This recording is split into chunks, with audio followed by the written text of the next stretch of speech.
Bienvenidos hermanos y hermanas que nos están escuchando en esta noche. Para nosotros es un privilegio estar aquí con todos ustedes. Nos acompañan como siempre la pastora Lourdes, la pastora Laura. Quiero hoy excusar a nuestra pastora Emily, ya no pudo estar con nosotros. Está en adición nuestro profesor y doctor Yatensi Bonilla. Me gustaría que él mismo pues se presentara. Doctor. Un gusto en saludarle, pastora Brenda, un placer estar con usted. Laura, pastora, y Lourdes, que nos conocemos hace tiempos, desde la UTS, ¿cierto, Lourdes? Correcto. Eh, Mire, bueno, lo mío es sencillo y simple.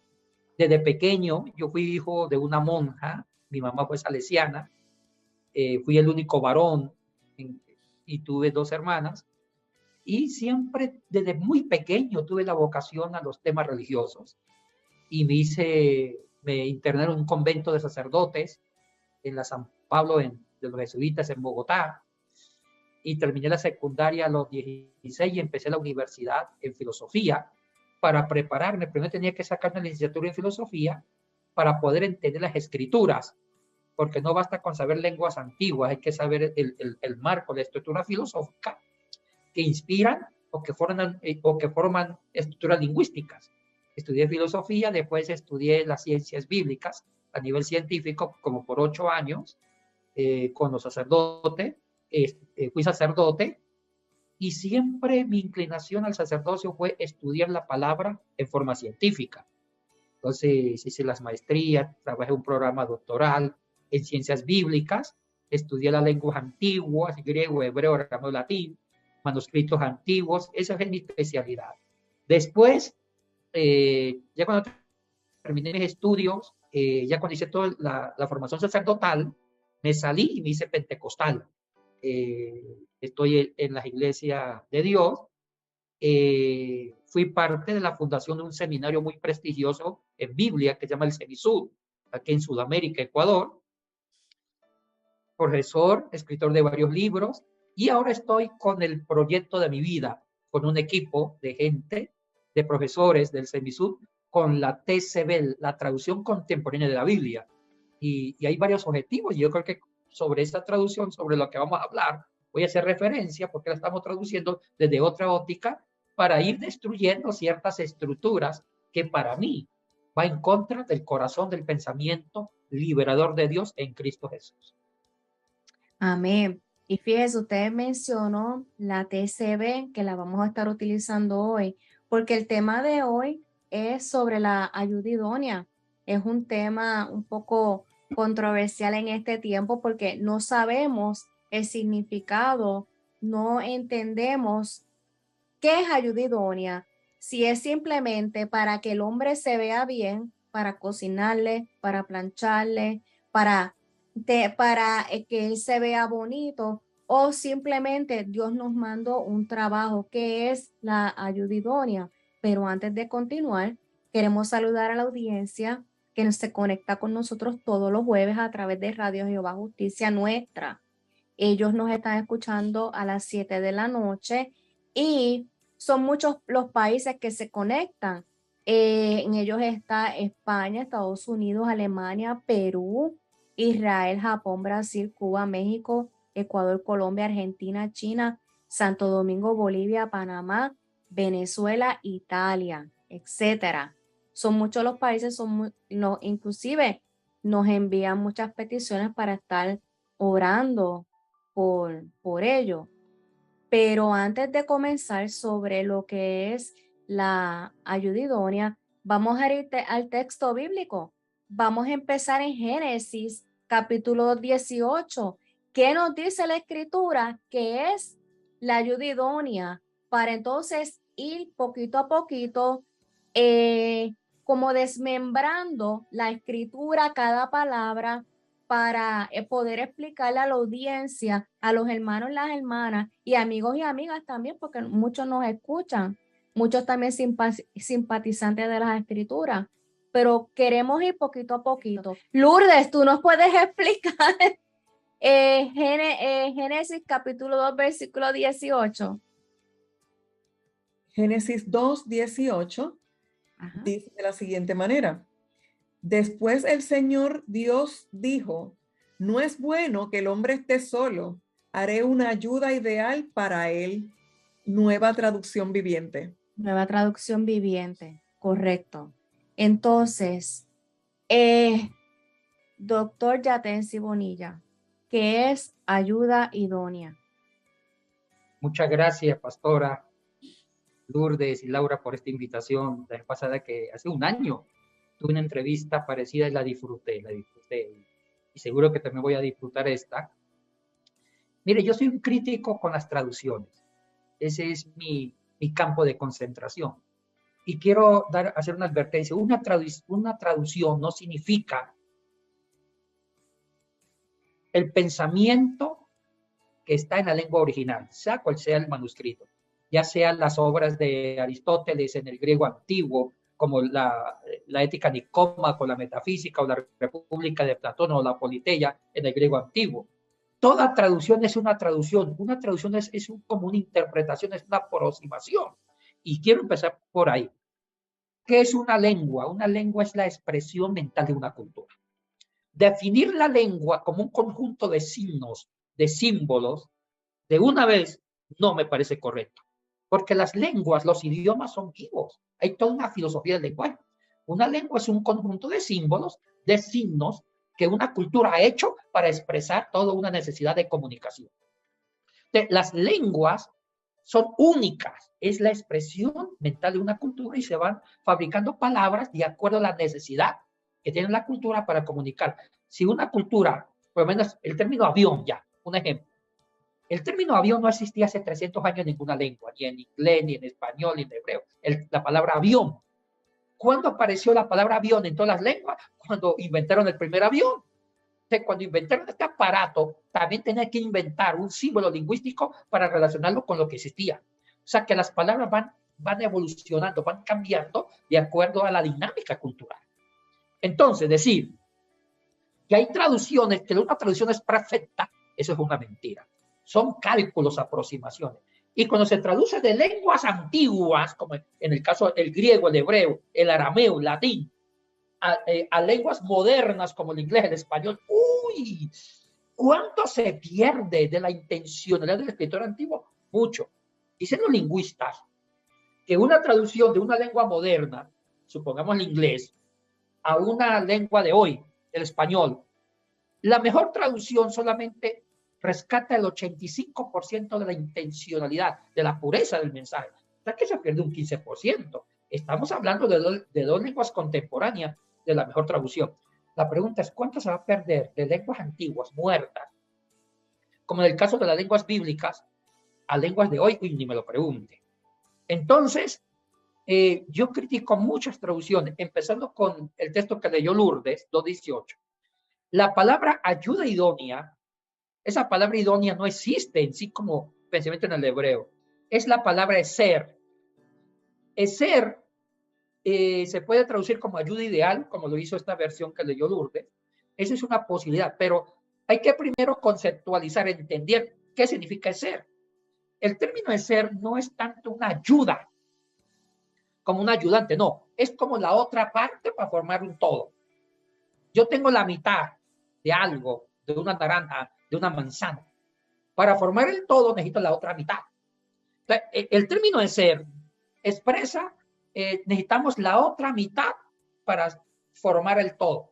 Entonces, si yo, cuando no tengo que traducir la TCB, ya en el hebreo, lo que ya he estado pensando es, haré la otra mitad que Adán necesita para formar un todo. O sea, que el hombre necesita perfeccionarse con la otra parte, porque la mujer tiene cosas que no tiene el hombre y caso contrario. Entonces, ya ayuda idónea, para mí, en mi concepto, en mi conceptualización occidental, la ayuda idónea es como una secretaria, le haría un ayudante, ya tiene un papel subordinado, pero el hebreo dignifica a la mujer. El hebreo de entender, le haré la otra parte para formar el todo perfecto. Esa es la idea en el pensamiento semita o hebreo. Analizando esto cuando nos estábamos preparando, y ciertamente el pensamiento occidental ve una ayuda como algo que yo necesito para facilitarme la vida, pero es algo que es inferior a mí. Sin embargo, aquí no se trata de eso, no se trata de algo inferior, sino algo igual o mayor. ¿De acuerdo? O sea, el pensamiento, bueno, hay que ver que en la Torá se formaron contradicciones.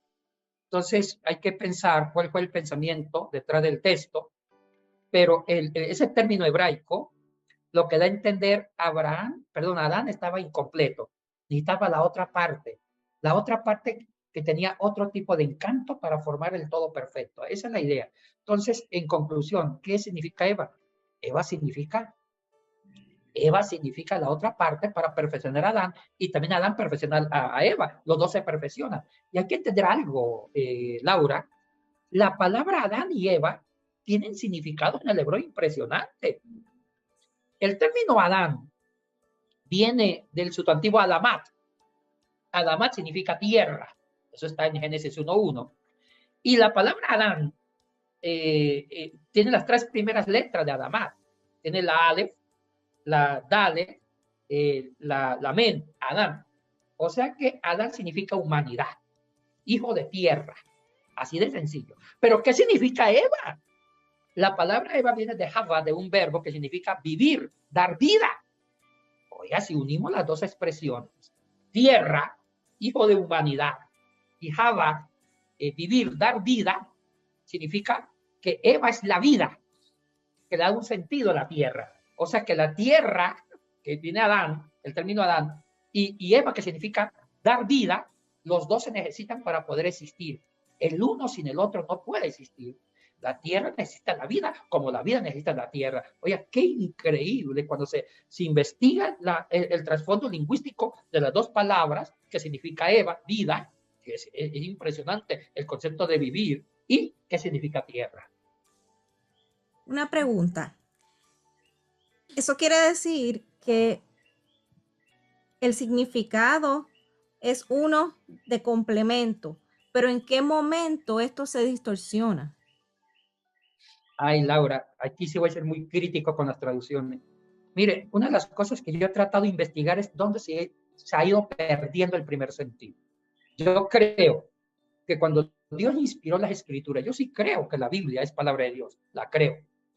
Cuando Dios inspiró las escrituras, tanto el Antiguo como el Nuevo, los primeros escritores, los agiógrafos, hicieron algo perfecto.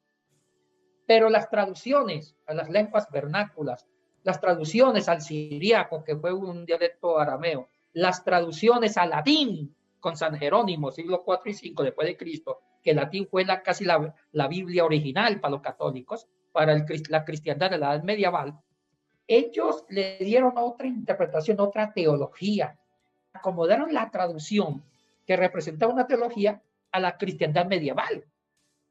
Le hicieron decir al texto lo que el texto nunca dijo en el original, tanto hebreo, arameo o griego. Ahí está el problema, porque había intereses doctrinales en la mano de los monjes, porque San Jerónimo era un monje que al traducir, él acopló la traducción a los intereses doctrinales de la iglesia que terminaba la parte antigua y empezaba la parte medieval, cuando ya las persecuciones se habían terminado y ahora empezaba una iglesia institucionalizada, oficializada por el emperador. Entonces hay que ver, porque cada traducción no es inocente, cada traducción también obedece a contextos históricos, a escenarios. Entonces ya el machismo exagerado, desgastar la figura de la mujer y ensalzar la figura del varón, se obedece a una institucionalidad del varón como autoridad, tanto político como religioso. Porque ya terminando la época antigua de la cristiandad, comenzando la época medieval, nace la institución de los monjes. Los monasterios nacieron más por idea masculina, donde ser célibe, no tener esposa y hijo, era una forma de consagrarse a Dios. Y la mujer se convirtió en una amenaza para la consagración en su castidad a Dios. Entonces ya los hombres, los primeros monjes, veían a la mujer en la figura de Eva como aquella que tentaba a la consagración varonil. Entonces ya los primeros eruditos monjes veían a la mujer inconscientemente como una amenaza a la consagración. Y eso jugó un papel muy importante en las traducciones a las lenguas como el latín. Entonces hay todo un trasfondo, hasta psicológico, el por qué la figura del hombre se ensalzó y se fue desgastando de una forma bastante peligrosa la figura de la mujer. Cosa que los manuscritos más antiguos, cercanos a los originales, no dicen eso. Y ya los manuscritos hablan de que la mujer es un acto de bondad de Dios, o sea, tiene otra expresión. Y esa preposición del Eser, que le haré en la otra parte, y también que Eva significa vida, para mí decir que la mujer significa vida es lo más hermoso que puede existir, que le da vida a la tierra, que es hombre, Adán, a la tierra.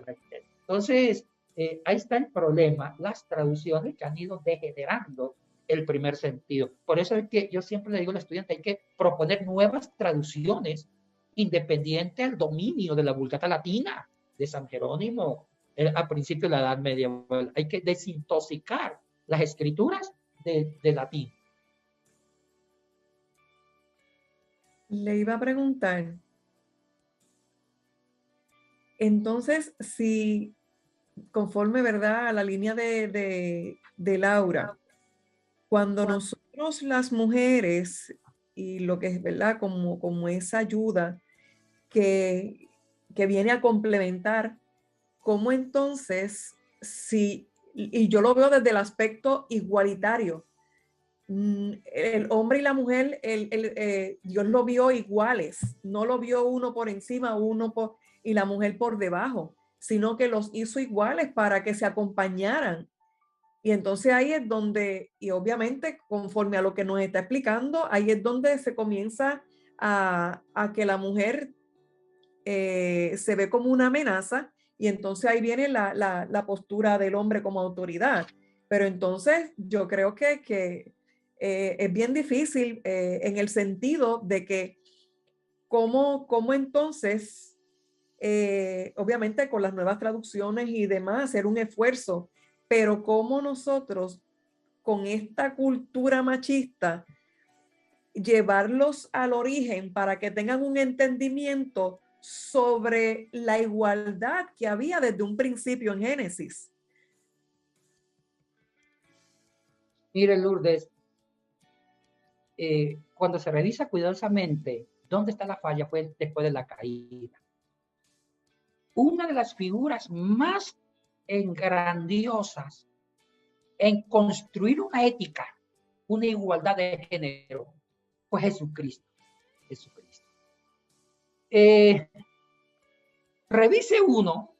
Revisemos el tema del divorcio en Mateo. Había una guerra jurídica, y quiero ahincarme en Jesucristo, que es el pensamiento más liberador. Fue el que volvió al ideal antes de la caída. Y quiero esto explicarlo porque, como dijo Cantinflas, ahí está el detalle. Ahora, vamos a esta idea. Jesucristo en Mateo le pusieron trampas, porque en la época de Cristo había una guerra de dos escuelas, y permíteme contar el contexto. Había dos escuelas rabínicas, la Shammai y la Hillel. Explico el contexto histórico. La institución de los profetas ya estaba en crisis. El profetismo tuvo en decadencia a partir del cautiverio del pueblo judío en Babilonia. Cuando el pueblo fue llevado a Babilonia, ya la institución profética vino en crisis y hubo un vacío. Entonces, en la época intertestamentaria, que muchos llaman de época de silencio, y no estoy de acuerdo, fue una época de mucho testimonio. En esa época, en la mitad de los dos testamentos, apareció la institución de las escuelas rabínicas. Los rabinos reemplazaron a los profetas, y los rabinos eran eruditos que escribieron literatura midráchica para contextualizar la Torá, la ley, porque había una crisis de identidad judía. Entonces, habían dos tipos de ley. La ley oral, que era que nunca cambiaba, se memorizaba y se transmitía de padres a hijos. Era la ley oral la defendían los ortodoxos, los conservadores. Y apareció un hombre llamado Shammai, un rabino tanaíta, entre los años, bueno, Shammai es entre los años 80 antes de Cristo y 20 después de Cristo. Y Shammai formó una escuela de escribas donde interpretaban la ley en forma literal. Él representaba la parte legalista. Y Shammai odiaba a los gentiles. Y Shammai masacraba a la mujer. Shammai veía a la mujer como algo de segunda categoría. Y es por eso que muchos judíos en la época de Jesús eran antimujer. Despreciaban a la mujer. También despreciaban a los leprosos, a los enfermos y a los niños. Ellos habían idealizado al varón judío, pero próspero. Porque si había un varón pobre, también era despreciado como un maldito por Dios. Porque ellos interpretaban la parte literal de la ley. Pero apareció la contraparte, el rabino Hillel. ¿Usted se acuerda que había esas dos escuelas, Hillel y Shammai? Hillel representaba la ley escrita. ¿Qué significaba la ley escrita? Volver a reinterpretar la ley, contextualizarla a los nuevos escenarios económico-políticos. Hillel hizo algo que eso heredó Jesucristo. Hillel empezó a dignificar al gentil, al leproso, y sobre todo él fue el que transformó la poligamia en la monogamia. Hay que entender que en el Antiguo Testamento se creía en el modelo de la familia patriarcal.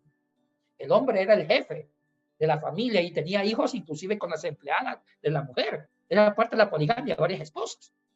Entonces, Hillel empezó a interpretar la ley en favor de la mujer y él fue el que elaboró un código legal sobre la monogamia, 1 con 1. Y él fue el que empezó a decir, hay que volver al ideal de Dios antes de la caída. Hillel escribió un midrash sobre ese punto. Hay que volver a rescatar cuál era el ideal de Dios, cuál fue el plan de Dios antes de la caída. Porque a partir de Génesis 3, a partir de la caída, hay consecuencias de la caída. Y una consecuencia de la caída del hombre es el machismo. Así lo vio Hillel.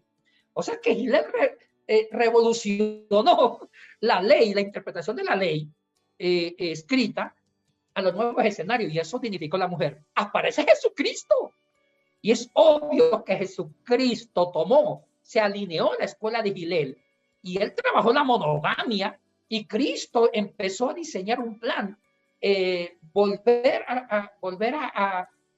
transparente el ideal de Dios antes de la caída del hombre. O sea, con ese contexto vamos al tema del divorcio. Ya. Estaba Cristo y vienen los fariseos y dicen, maestro, ¿qué opina usted del divorcio? Porque en ese momento las dos escuelas estaban interpretando si era lícito dar la carta de divorcio. Shammai dice que sí. Si una mujer no es virgen en el matrimonio, si una mujer no sabe cocinar, si una mujer chismosea con la vecina y no se dedica al marido de los hijos, denle la carta de divorcio. O sea que eran muy liberales, que por cualquier cosita el hombre podía repudiar a la mujer. Pero Hillel no. Hillel ya puso difícil que el hombre no pueda abandonar a la mujer. ¿Por qué? Porque buscaban también proteger a la mujer. Entonces, la pregunta a los fariseos, Jesús, maestro, ¿usted en qué escuela se alinea? ¿Con Shammai o con Hillel? ¿Está de acuerdo que el hombre repudia a su mujer o no? Esa fue la pregunta. Miren la respuesta de Jesús. Escuchen la respuesta. Dijo, antes no fue así. Dejará el hombre a su padre y a su madre y se unirá a su mujer y los dos serán una sola carne. Una sola carne. ¿Cuál fue la respuesta de Jesús? La respuesta de Jesús fue, reconstruyamos el ideal, el plan de Dios antes de que el hombre caiga. O sea, que antes de la caída había una igualdad de género. Dios creó al hombre y a la mujer. Los dos se unirán.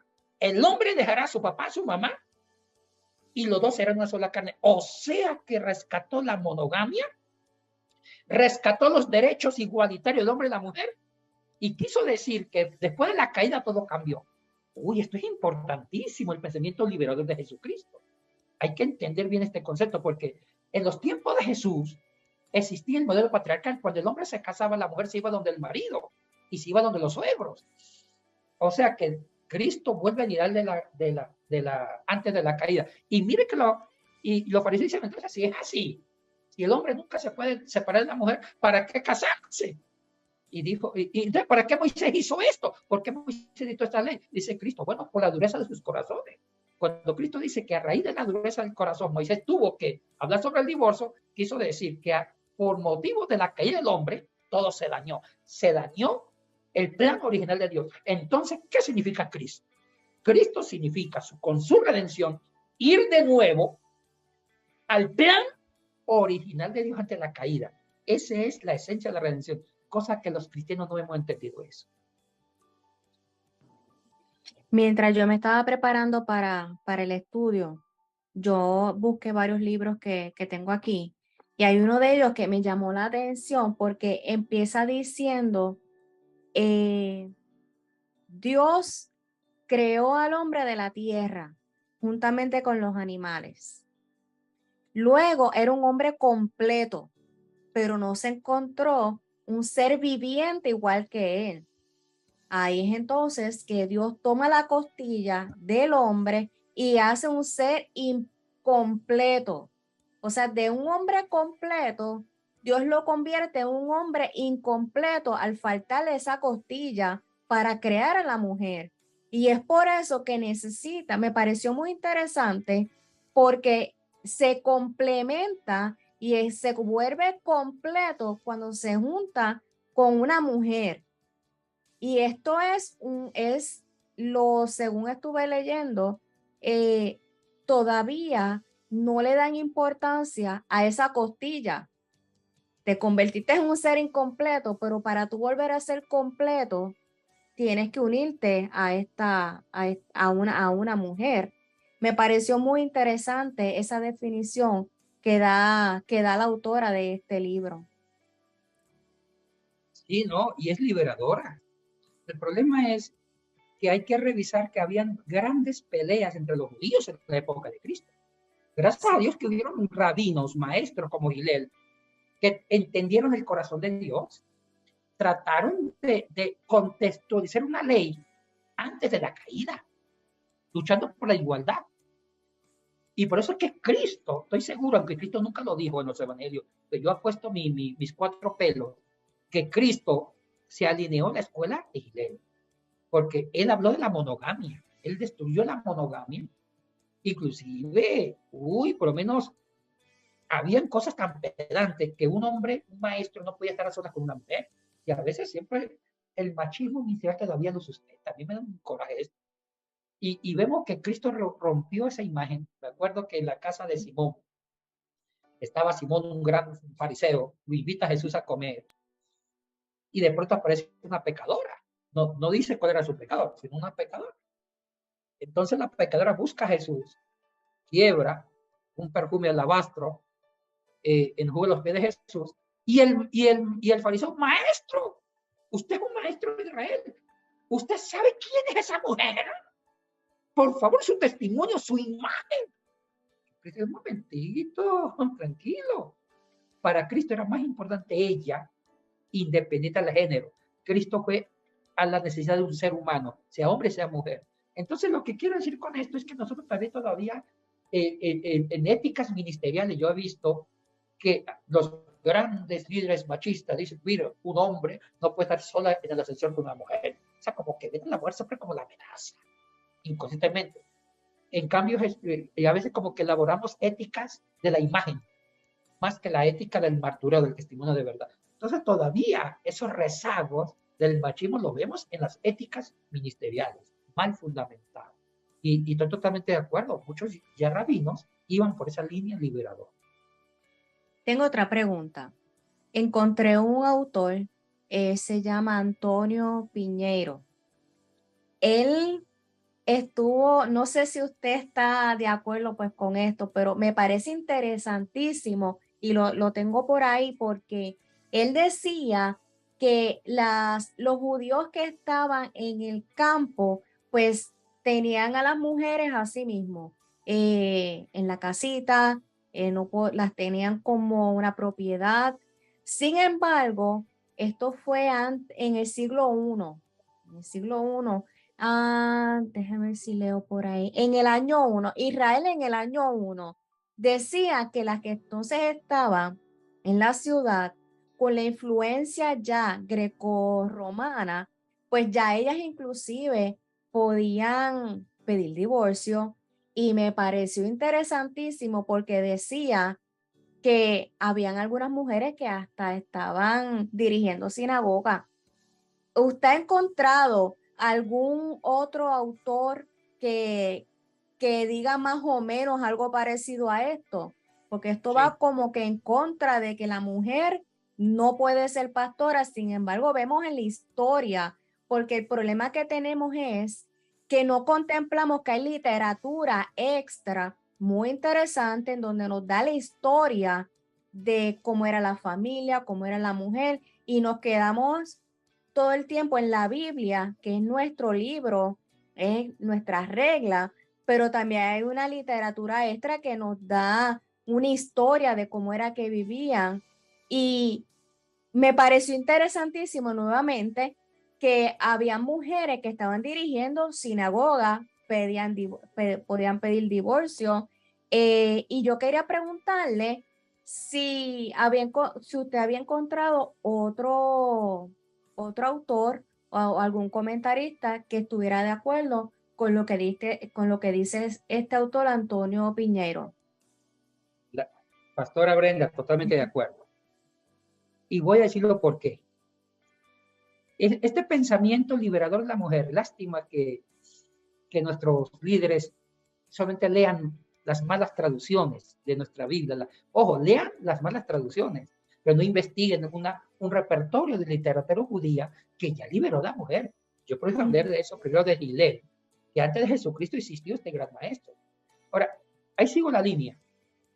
Estos maestros como Shammai y Hillel formaron más alumnos, más rabinos, de diferentes interpretaciones. Los unos eran conservadores como la línea de Shammai y otros liberales como Hillel. Y escuchen lo que les voy a decir. Shammai, que era el más legalista, él tuvo influencia antes de la destrucción de Jerusalén, en el año 70 después de Cristo. Antes de la destrucción, la escuela legalista tuvo un control. A las mujeres se seguían despreciando. Cuando Cristo liberó a la mujer, la dignificó, a Cristo no lo aceptaron. Los fariseos atacaron a Cristo. Y eso le causó la muerte a Cristo.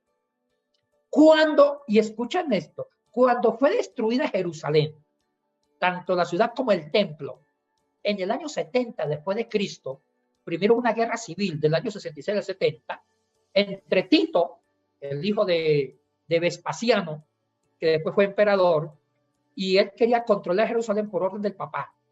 Y los judíos se resistieron por 4 años y terminó la destrucción del templo y la destrucción de Jerusalén. Muchos hombres murieron y la sinagoga y el templo se destruyó.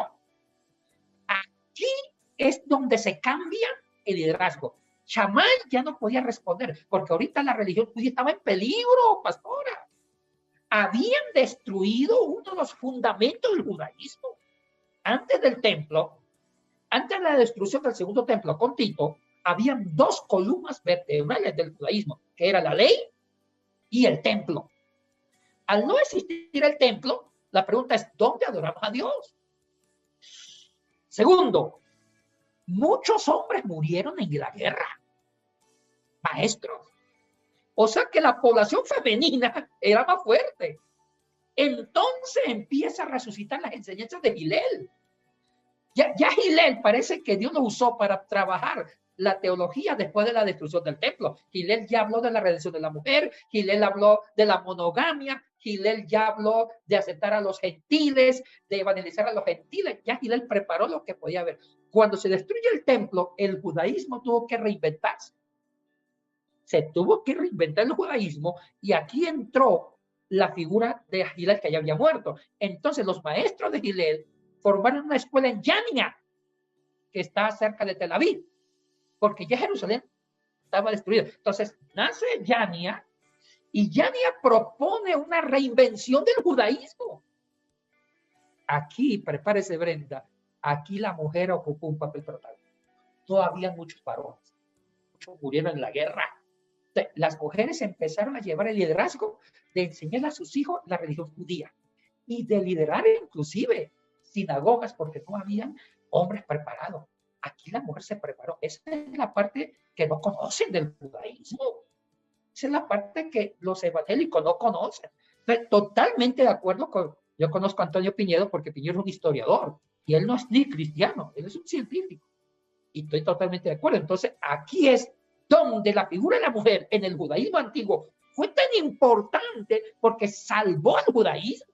ella contribuyó que la fe judía se mantuviera sin templo, sino las sinagogas, y ellas eran las maestras de la ley.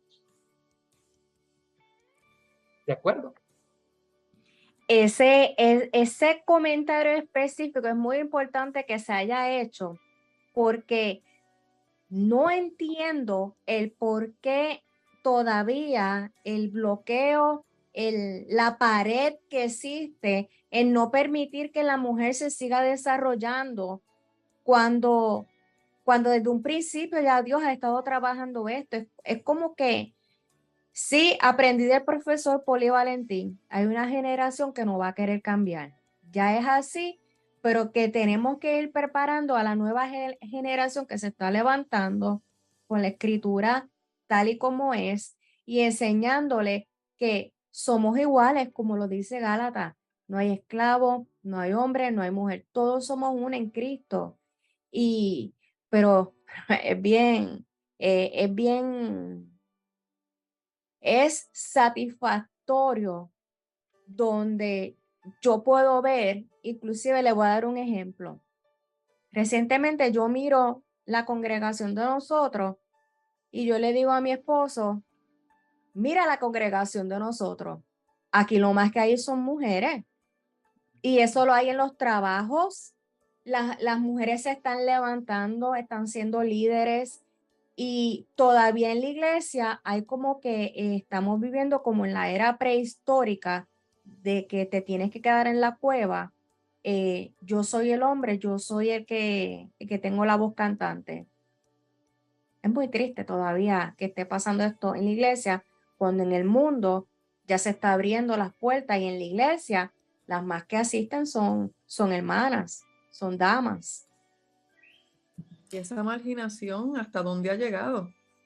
Porque es una marginación hacia la mujer increíble, donde no sé, y ya el doctor Yatensi lo explicó, donde realmente se ha perdido el valor, el sentido que Dios le da a la mujer. Ese valor, Dios vino a levantar a la mujer. Como con el ejemplo que él dio con relación a la mujer cuando vino buscando, ¿verdad? La postura del Señor cuando la encontraron en una actitud que era pecadora, ¿verdad? Que no estaba haciendo lo correcto, pero vino donde él y él dice, mira, ¿dónde están los que te acusan? Y entonces ahí ella recibe ese valor increíble. Entonces dejó de ser aquello que era. Y Dios le dio una nueva oportunidad en él. Y definitivamente yo creo que las mujeres, si seguimos así, nos vamos a quedar con el mundo. Yo creo que sí. Y ojalá que así sea. Mire, Lourdes, Brenda dio una estadística que eso se está repitiendo ahorita. También en el taller la dijeron. Que en las iglesias el 75% son mujeres. Es una estadística. Y yo lo creo, porque son ellas las que se encargan del servicio, se encargan de la enseñanza, se encargan de la liturgia, de la adoración, se encargan de la predicación. Y yo creo que la historia se repite para bien, porque lo que yo conté de la historia, después de Masada, después de la guerra civil, después de la destrucción del templo, si no fuera por la mujer, créanlo que se lo digo con toda la honestidad académica, si no hubiera sido por la mujer judía, la fe judía hubiera desaparecido. Ha puesto mi cabeza, hubiera desaparecido. Porque los hombres maestros estaban acabados. Primero que muchos hombres murieron. En toda guerra siempre matan a los hombres, que son los que van a la guerra. Entonces había una superpoblación de mujeres que fueron ellas las que conservaron la ley, conservaron la Torá, conservaron la Tanaj de la vida de Esdras y empezaron a reinventarse y a ser líderes en las sinagogas. Si no fueran por las mujeres judías, oigan, qué pena que el protagonismo se lo han llevado los hombres. No es justo. La historia hay que volverla al releer de nuevo para buscar los propios protagonistas. Fueron esas mujeres campesinas que conservaron la fe y la tradición. Si no fueran sido por ellas, hubiera desaparecido la religión judía. Estaba para desaparecer. Entonces yo uno a un maestro llamado Hillel, que él ya tuvo la luz, como que interpretó lo que iba a pasar. Contextualizó la ley él ya como que sentía que el mundo iba a cambiar. Para mí, Hillel leyó los signos de los tiempos. Eso lo hace un profeta, una profeta. No inventar cosas del futuro, sino leer los signos de los tiempos. Hillel ya hizo una modificación de la ley. Él ya preveía los nuevos escenarios culturales. Y él se murió sin saber que Jerusalén fue destruida. Entonces, su teología ya preparó a las mujeres. Y es por eso que él reivindicó a la mujer y la mujer hizo un trabajo protagónico. Y actualmente muchas iglesias las sostienen las mujeres. Entonces, yo creo que ya es hora de dejar esa pedantería que para mí es un pecado. Prohibirle a la mujer el púlpito, prohibirle a la mujer el obispado en el caso de mi denominación, eso se llama pecado. Yo no encuentro otro término. Eso es pedantería. Y nunca entendimos el corazón de la redención. Uy, hablamos de redención sin redimir a la mujer. La redención es destruir límites, barreras, como Pablo hizo una declaración solemne en Gálatas 3:28. En Cristo ya no hay barreras, ni mujer, ni hombre, ni esclavo, ni libre, ni gentil, ni judío. Es que no entendemos, nuestro cerebro lleno de pecado no entiende la grandeza del significado de la redención. Y la redención significa derribar muros de desunión. Aún no entendemos esto. Por la misma línea de la data histórica que ocurrió, nos guste o no nos guste, ocurrió. ¿Qué hacemos entonces con 1 de Timoteo 2:11 en adelante, que habla de que la mujer se quede calladita? ¿Cómo es la traducción, Laura? Es una pésima traducción. Y le voy a contar la historia. Primero, que la lengua griega es una lengua polisémica. ¿Qué significa polisémica? Poli, varios, sentidos. Las lenguas antiguas son difíciles porque no tenían una real academia, una institución que ayudase a regular una palabra y un sentido.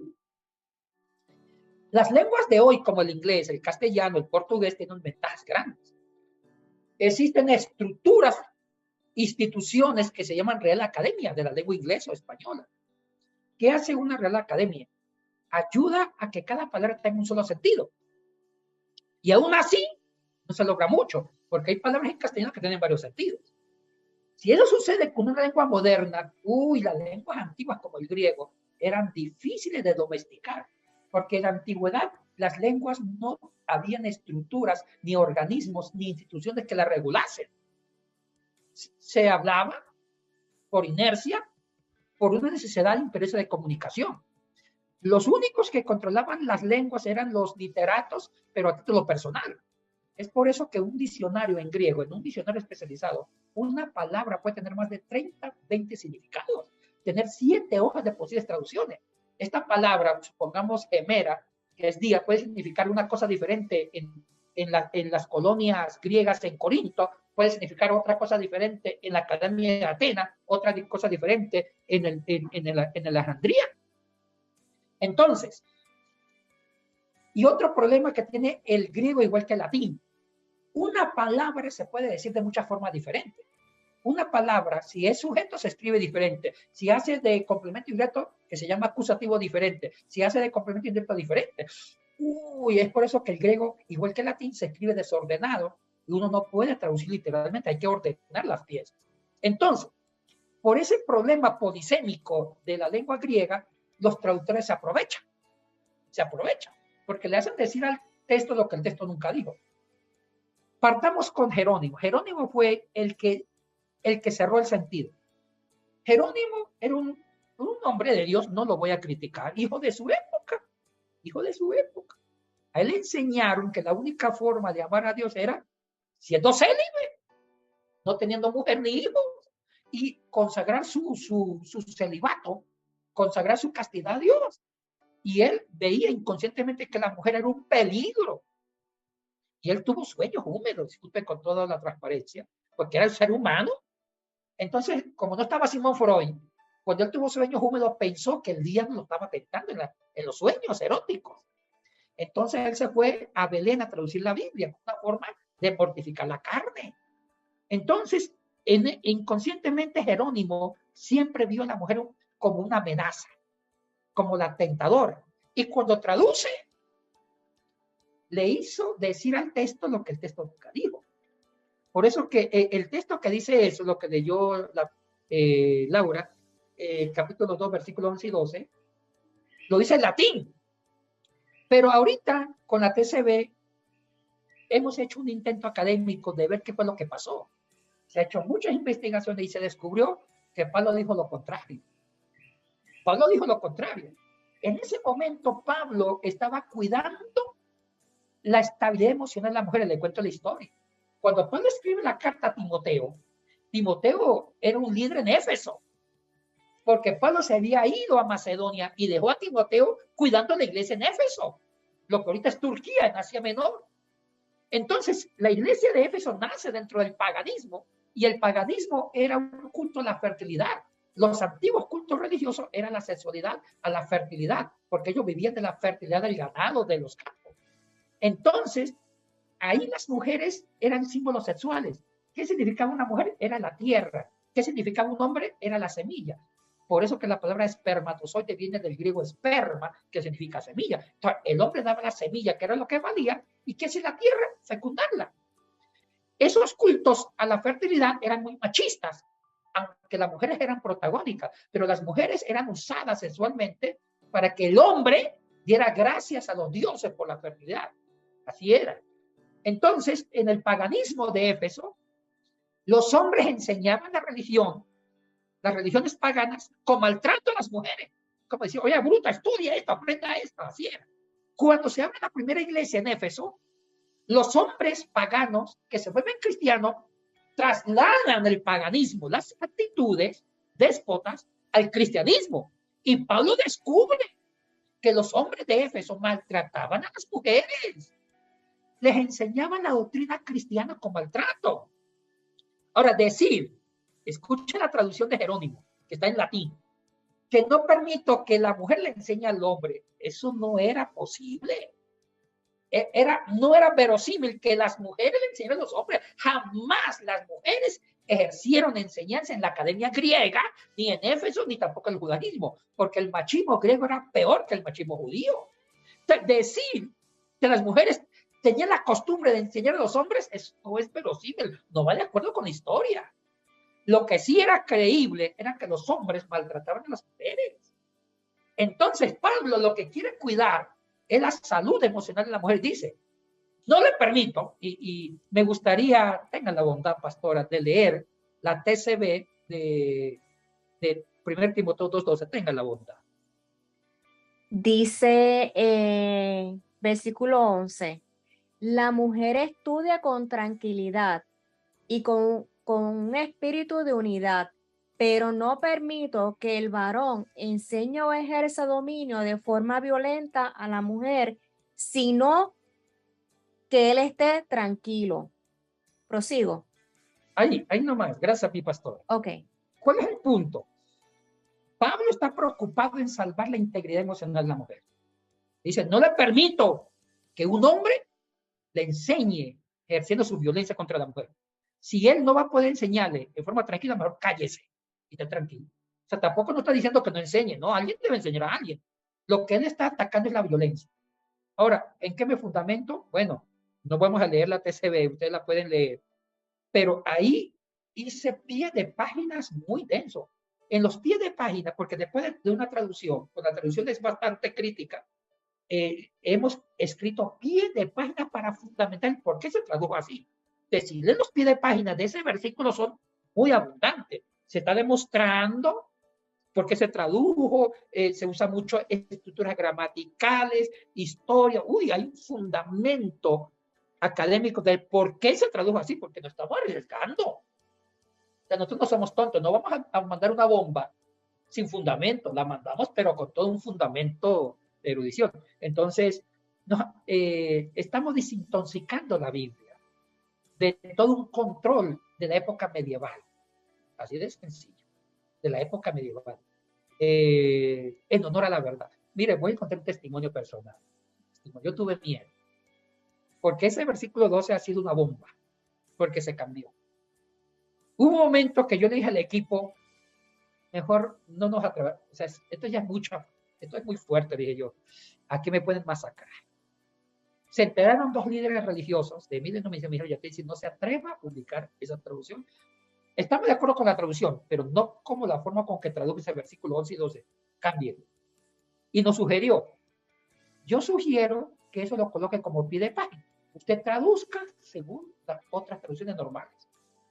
Y coloque como pie de página que puede traducirse así, pero como pie de página. Pero no ponga esa traducción de forma directa porque puede, esto hasta te pueden atacar a usted y puede perder credibilidad.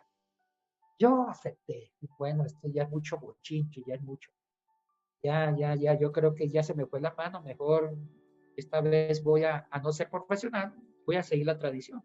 Consulté con el equipo, que tengo un equipo de muchas mujeres ahí. Se me enojaron. Dije, mira, ya te dice, una pregunta. ¿Usted sabe lo que está haciendo? Sí. Entonces, ¿cuál es el mío? Entonces, sí se tradujo. Sí, tuve un poco de temor, créanlo, que es muy fuerte esto.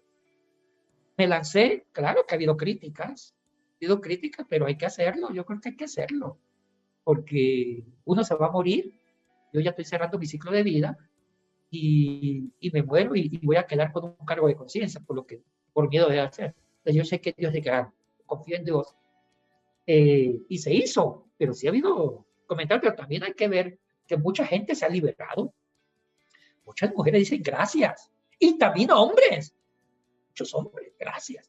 Pues yo creo que hay que liberar y denunciarlo como un pecado. Para mí el machismo es un pecado y Cristo lo dijo.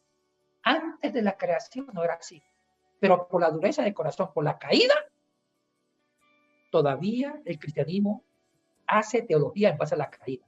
Miren lo que estoy diciendo. Todavía los pastores predican en base a la caída. No entendieron que la redención de Cristo era volver al estado original de la creación. Aún no entendemos eso. Quiero añadir a las personas que nos van a estar escuchando que pueden ir a la página de internet proyectoevangelio.org,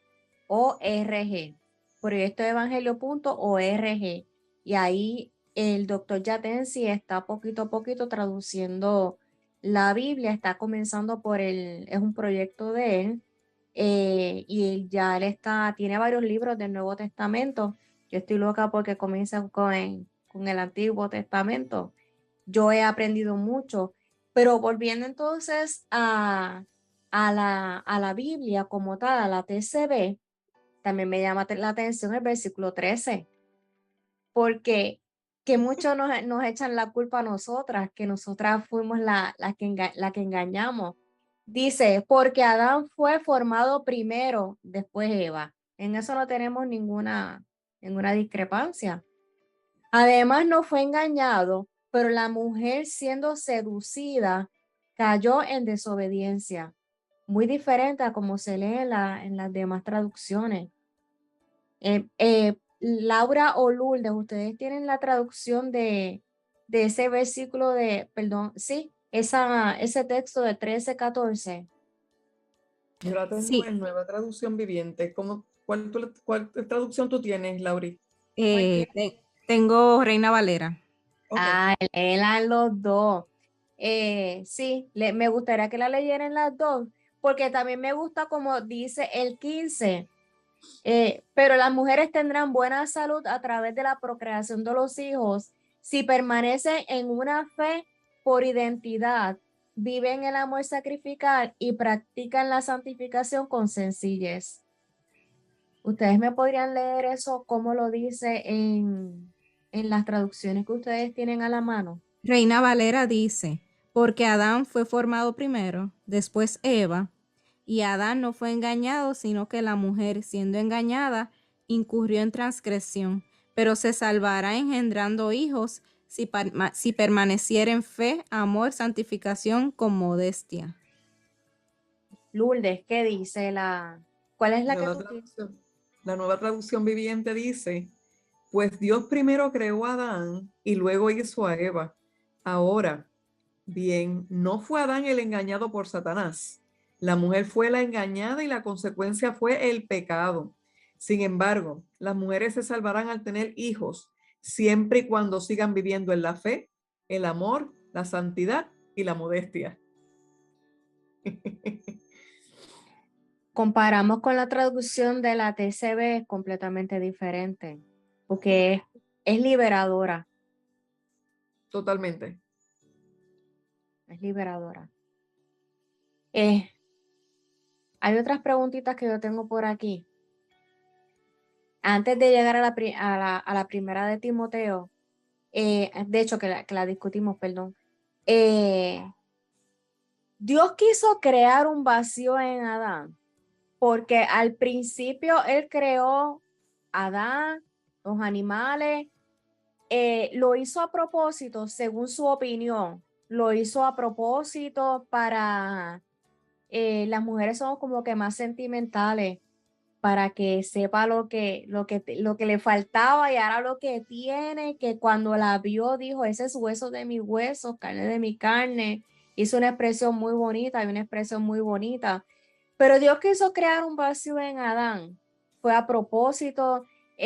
¿Cuál es su opinión sobre esto? Pastora Brenda, hay una pedagogía en la narrativa. Ese relato de Génesis 2 tiene toda una intencionalidad hermosa. Adrede, el cronista primero habla de la creación de Adán y dice, le haré ayuda idónea. Pero cuando dice le haré ayuda, que no es ayuda, sino su otra parte, depende, porque es la preposición de ser, significa le haré la otra parte completa. Viene la creación de los animales. Hay una pedagogía que es parte de la enseñanza judía. Era para despertar conciencia, Adán, que nada puede reemplazar una mujer. Nada. Ni los animales más bellos de la creación.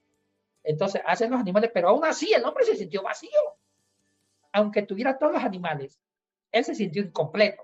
Entonces, al introducir en el intermedio entre el hombre y la mujer están los animales, es para resaltar la figura protagónica de la mujer. Nadie ocupará el papel de la mujer porque la mujer perfecciona al hombre. Los animales jamás lo harán. Esa es la intención, despertar una conciencia, y yo creo que lo interpretó correctamente. Qué hermoso. Yo me estoy gozando. Porque Eso me lleva, Ajá, eso me lleva a la próxima pregunta. ¿Por qué de la costilla? Bueno. Bueno, es que también entran mucho los mitos. El tema de la costilla no solamente fue un mito judío, sino que si tienen culturas cercanas a Israel.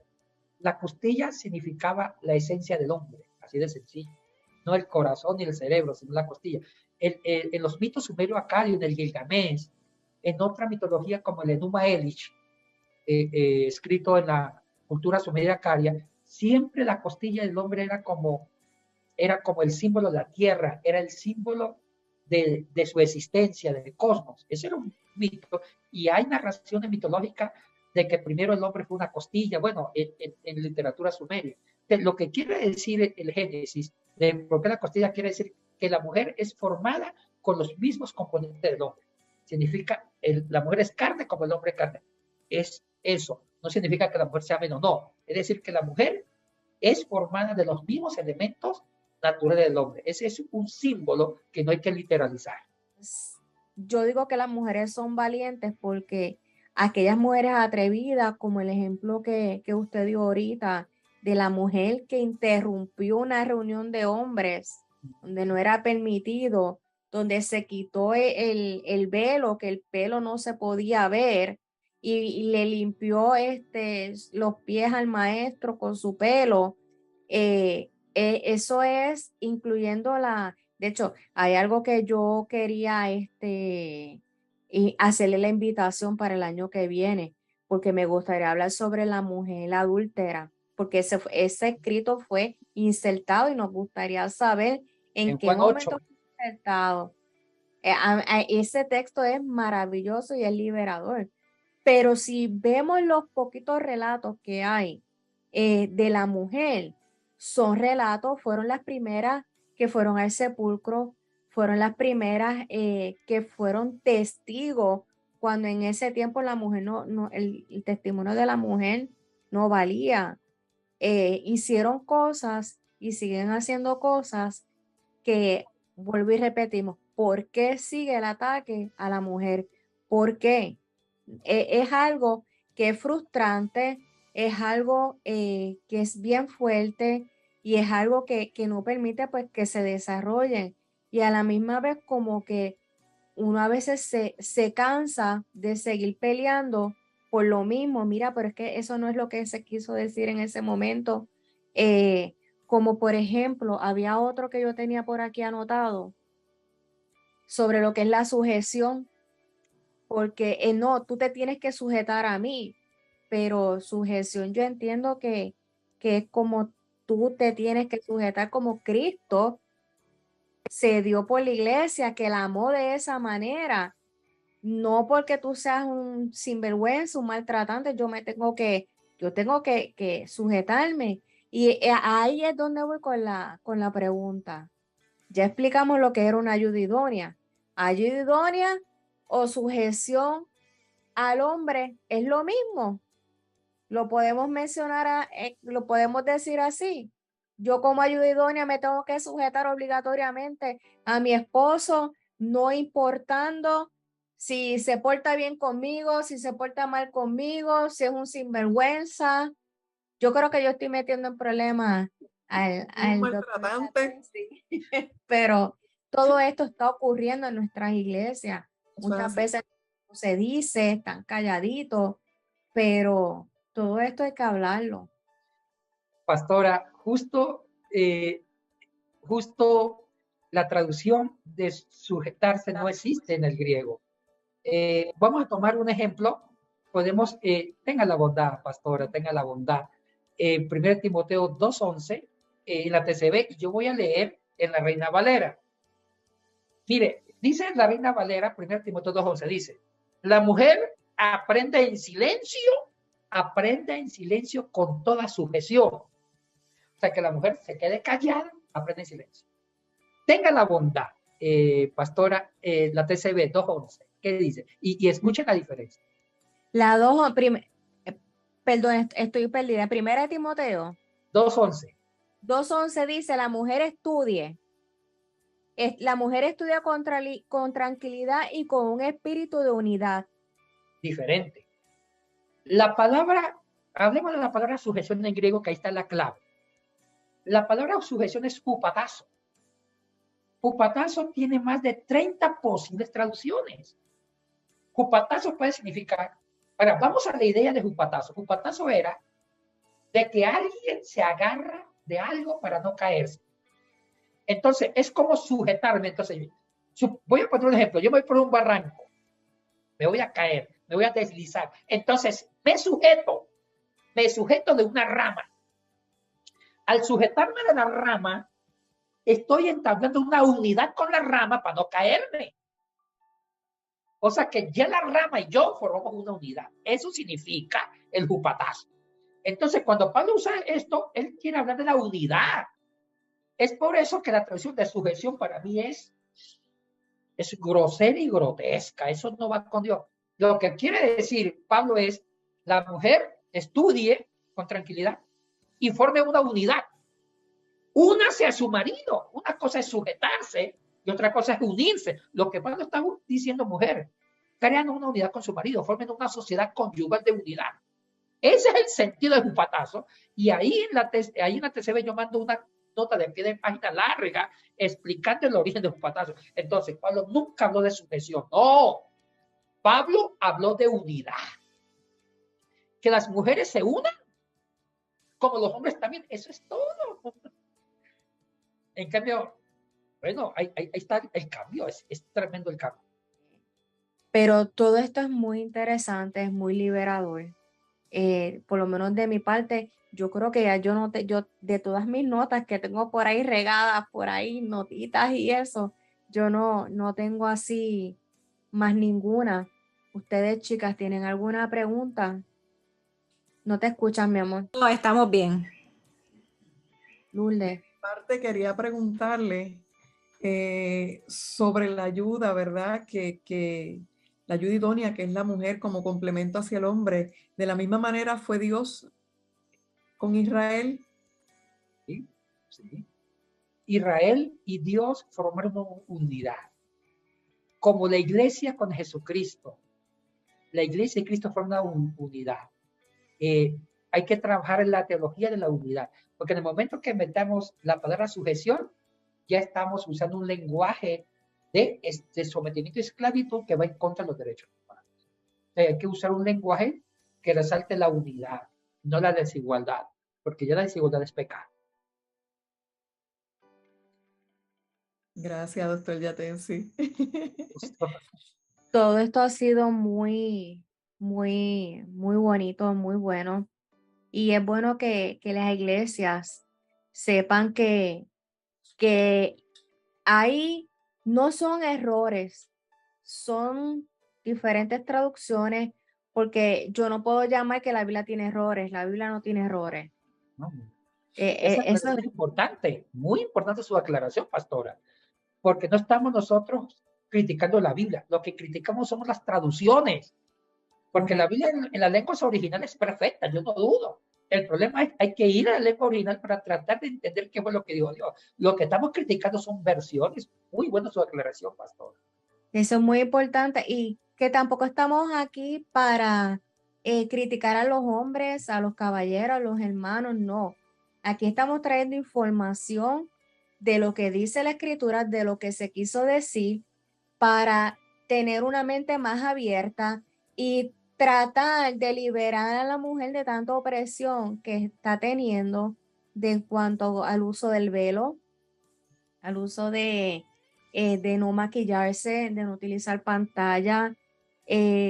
Recientemente yo estuve dando una clase a la iglesia sobre el abuso espiritual que está ocurriendo en las iglesias y cómo la mujer, cómo inclusive los pastores le prohíbe a la mujer utilizar lo que son aretes, cadenas, y que era lo que uno de los ejemplos que yo di fue el siervo, el mayordomo de Abraham, cuando fue a buscar esposa para Isaac, ¿qué fue lo que le regaló? Joyería. Y una cosa es ser escandalosas, pero tampoco nos tienen por qué estar criticando el uso de que uno se quiera ver bonita, primero para uno y después para nuestros esposos, para las casadas. Pero por eso yo digo primero para uno, porque hay mujeres divorciadas, hay mujeres viudas, hay mujeres solteras. Y es importante que usted, dama, se sienta bien con usted misma y se arregle. No es malo arreglarse. Al contrario, se ve bonita, se debe cuidar. Para usted, cuando se vea en el espejo, ay, me siento bonita, me siento bien. Y no esperar que otra persona me lo diga o que me lo diga un hombre para yo sentirme bien. No, dígaselo usted, pero para eso para eso son estos temas difíciles. Por eso es que nosotros nos metemos en problemas en donde hablamos este tipo de temas difíciles, pero es para información, para liberación y pues no sé qué más uno tiene que hacer para que las personas puedan entender que Dios es un Dios de que no hay favorito, no es como el hombre. Porque otra cosa que leí por ahí fue que decían que el hombre es del cielo y la mujer es de la tierra. Lo leí en el libro, lo tengo aquí, de la autora Elisa Esteves. Es como un estudio que ella recoge muchos libros y ella está, ella tiene ella está rompiendo. Se está diciendo por ahí que los hombres son del cielo, las mujeres de la tierra. Muchas herejías que ella las está corrigiendo. El libro está de lo más interesante. Pues uno tiene que también leer lo que está por ahí para poder explicarle a la iglesia. Básicamente, doctor, de verdad, muchas gracias. Gracias a usted, pastora. Gracias a usted, pastora Brenda, Laura, Lourdes. Espero el próximo año que voy a Puerto Rico verles realmente. Sí, nos gustaría que llegara a nuestra iglesia, que nos predicara con mucho gusto allí. Lo vamos a recibir con los brazos abiertos. Nuestra iglesia es una iglesia académica. Nos gusta que la iglesia se prepare. No, esas iglesias académicas son las mejores. De verdad que muchas gracias.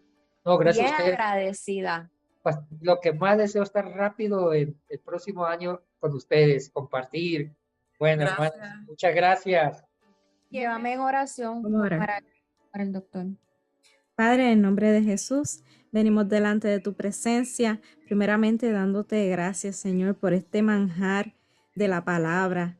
Gracias, Señor, por este espacio para poder seguir educando a la mujer, seguir educando al hombre, a la iglesia en general, de todas las grandezas y todas las maravillas que encierran tu palabra, Señor. Padre, te presento en este momento al doctor Yatensi. Señor, bendícelo, guárdalo. Te presentamos su proyecto de la traducción bíblica. Señor, te presento a su equipo de trabajo, Padre, que arduamente están trabajando para hacer una realidad esta traducción bíblica. En el nombre de Jesús te lo presentamos y nos despedimos de él, echándole la bendición y que tenga una semana en victoria. En el nombre de Jesús. Amén. Amén. Bueno, un gusto, muchas bendiciones y que tenga una feliz tarde. Chao. Bendiciones. Bye. Bye, doctor. Le damos gracias al doctor por la bendición de toda la información que obtuvimos. Ahora vamos a los anuncios, a los agradecimientos, Lauri.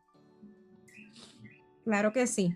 Quiero tomar un momento para compartir esto. Vamos a estar el 4 de septiembre a las 7 de la noche en nuestro Café con Cristo por YouTube. Así que estos son los anuncios para las próximas actividades. Y por último, pues vamos a la oración y la despedida, dándole gracias al Señor por esta noche tan linda, tan hermosa que tuvimos, en donde nuevamente tuvimos conocimiento y pudimos aclarar muchas dudas que no solamente nosotras tenemos, sino otras hermanas y hermanos también que tienen. Lourdes, por favor. Amantísimo Dios y Padre eterno, te damos gracias en esta hermosa noche, Padre. Gracias, Señor, porque contamos con la presencia del doctor Yatensi. Bendícelo, Señor, en todo momento y en todo tiempo. Igualmente, Señor, bendecimos a cada uno de los hermanos y hermanas que estarán próximos a escuchar y estarán conectados juntamente con nosotras, Padre. Gracias, Padre, porque es un tema de ayuda idónea, Padre, que pudimos entender el gran significado que tú, desde el principio, antes de la creación del mundo, ya tú tenías previsto. Gracias, Señor, porque cada día tú nos enseñas por medio de tu escritura, Padre, todo aquello que tú tienes para cada uno de nosotros. Gracias, Padre, porque en este momento será transmitido, Señor, a través de la radio Jehová Justicia Nuestra. Gracias, Señor, porque los bendecimos igualmente y sabemos y entendemos que esta palabra, Señor, no tornará atrás vacía. Señor, que yo sé, porque sabemos y entendemos que será un refrigerio, Señor, para cada aquel hermano y hermana que esté al alcance de nuestra voz y al alcance de este tema. Gracias, Señor, los bendecimos en esta hora, en el dulce nombre de tu Hijo amado Jesús. Amén y amén. Amén. Pues bendiciones a todos y a todas los que nos estuvieran escuchando. Ya hasta la próxima. Dele like a este video, compártalo. Hay muchas mujeres que necesitan ser liberadas. No se quede sola con la información. Así que compártala para que muchas mujeres sean liberadas de tanta opresión, para que también quieran estudiar, se esté informando, ¿verdad? No se quede solamente con lo que escucha. Es bueno estudiar la palabra del Señor. Le damos gracias al Señor. Así que muchas bendiciones. Amén.